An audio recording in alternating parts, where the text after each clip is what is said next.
Present generation ಅಲ್ಲಿ ಹೆಂಗ್ ಗೊತ್ತಾ, ನಾವು ಮಾಡೋ ಒಂದ್ ಆಕ್ಷನ್ ಯಾರಿಗೆ ಇಂಪ್ಯಾಕ್ಟ್ ಆಗುತ್ತೋ ಇಲ್ವೋ ಅಂತ ಗೊತ್ತಿಲ್ಲ. ಆದ್ರೆ ನಮ್ಮ ಪೇರೆಂಟ್ಸ್ ಅಂತೂ ಡೈರೆಕ್ಟ್ ಆಗಿ ಇಂಪ್ಯಾಕ್ಟ್ ಆಗುತ್ತೆ. Because parents care for us more than themselves. Action may be good or bad, but impact ಆಗೋದು ಪೇರೆಂಟ್ಸ್. ಇದೇ ಲಾಸ್ಟ್ ಜನರೇಷನ್ ಅನ್ಸುತ್ತೆ ಇಷ್ಟು ಕೈಂಡ್ ಹಾರ್ಟೆಡ್ ಇರೋ ಪೇರೆಂಟ್ಸ್ ನಾವು ಪಡ್ಕೊಂಡಿರೋದು. ಬೇಕಾದ ಬ್ರಾಂಡೆಡ್ ಬಟ್ಟೆ ಮತ್ತೆ ಕಾಸ್ಟ್ಲಿ ಫೋನ್ಸ್ ಮತ್ತೆ ಓಡಾಡಲು ಬೈಕ್, ಇದೆಲ್ಲ ಕೇಳಿದ ತಕ್ಷಣ ಕೊಡಿಸೋರು ಪೋಷಕರು. ಅದಕ್ಕೋಸ್ಕರ ಅವ್ರು ಎಷ್ಟು ವರ್ಷಗಳಿಂದ ಹಳೆ ಚಪ್ಪಲಿ ಮತ್ತೆ ಬಟ್ಟೆ ಹಾಕೊಂಡಿರ್ತಾರಂತ ಯಾವತ್ತಾದ್ರೂ ನೋಡಿದೀರಾ?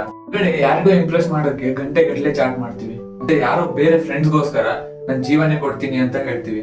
9 ತಿಂಗಳು ಹೊತ್ತು ಸಾಕಿದ ತಾಯಿ ಪ್ರೀತಿಯಿಂದ ಒಂದು ಮಾತು ಆಡಕ್ ಬಂದ್ರೆ ನನ್ನ ಹತ್ರ ಟೈಮ್ ಇಲ್ಲ ಅಂತ ಸಿಟ್ಟಾಗ್ತೀವಿ. ನೆನಪಿಡಿ, ನಮ್ಮ ಪ್ರತಿ ಐಷಾರಾಮಿ ಕನಸಿನ ಹಿಂದೆ ನಮ್ಮ ಹೆತ್ತವರ ಎಷ್ಟೋ ಆಸೆಗಳ ತ್ಯಾಗವಿರುತ್ತೆ. ಪ್ರಪಂಚದಲ್ಲಿ ನಾವು ಎಷ್ಟೇ ಎತ್ತರಕ್ಕೆ ಬೆಳೆದ್ರು ಹೆಗಲ್ ಮೇಲೆ ಕೂರಿಸಿ ಜಗತ್ ತೋರಿಸಿದ ತಂದೆಗಿಂತ ಮತ್ತೆ ಅಳುವಾಗ ಮರುಗಿದ ತಾಯಿಗಿಂತ ದೊಡ್ಡವರಾಗಲು ಸಾಧ್ಯವೇ ಇಲ್ಲ. ಈಗಿನ ಜನರೇಷನ್ ಅಲ್ಲಿ ವೃದ್ಧಾಶ್ರಮಗಳು ಜಾಸ್ತಿ ಆಗ್ತಿವೆ. ಅದು ನಮ್ಮ ಆಧುನಿಕತೆಯ ಸಂಕೇತವಲ್ಲ, ನಮ್ಮ ಸಂಸ್ಕಾರದ ಸೋಲು. ಇಂಥವರನ್ನು ಜೀವಂತ ದೇವರಂತೆ ಪೂಜಿಸಿ ಇವರು ಇರಬೇಕಾಗಿದ್ದು ವೃದ್ಧಾಶ್ರಮದಲ್ಲ, ನಮ್ಮ ಹೃದಯದ ಸಿಂಹಾಸನದಲ್ಲಿ. ಇದೆಲ್ಲ ಯಾಕಪ್ಪ ಹೇಳಿದೆ ಅಂದ್ರೆ, ಈಗಿನ ಜನರೇಷನ್ ಯೋಚನೆ ಗೊತ್ತಾ, ಗರ್ಲ್ ಫ್ರೆಂಡ್, ಡಿಪ್ರೆಷನ್, ಏನೋ ಪರ್ಸನಲ್ ಇಶ್ಯೂಸ್ ಎಲ್ಲ ತಗೊಂಡ್ಬಂದು ಸಿಟ್ಟೆಲ್ಲ ತಂದೆ ತಾಯಿ ಮೇಲೆ ಹಾಕ್ತಾರೆ. ಟು ಬಿ ಹಾನೆಸ್ಟ್, ನನ್ನ ಪರ್ಸನಲ್ ಎಕ್ಸ್ಪೀರಿಯನ್ಸ್ ಮೇಲೆ ಹೇಳ್ತೀನಿ, ನೀವು ಎಷ್ಟೇ ಬೈಲಿ ಎಷ್ಟೇ ಪ್ರೀತಿ ಮಾಡಿ ಯಾವತ್ತೂ ಬಿಟ್ಕೊಡದೇ ಇರೋ ಹೆಣ್ಣು ಜಗತ್ತಲ್ಲಿ ತಾಯಿ ಒಬ್ಬಳೆ.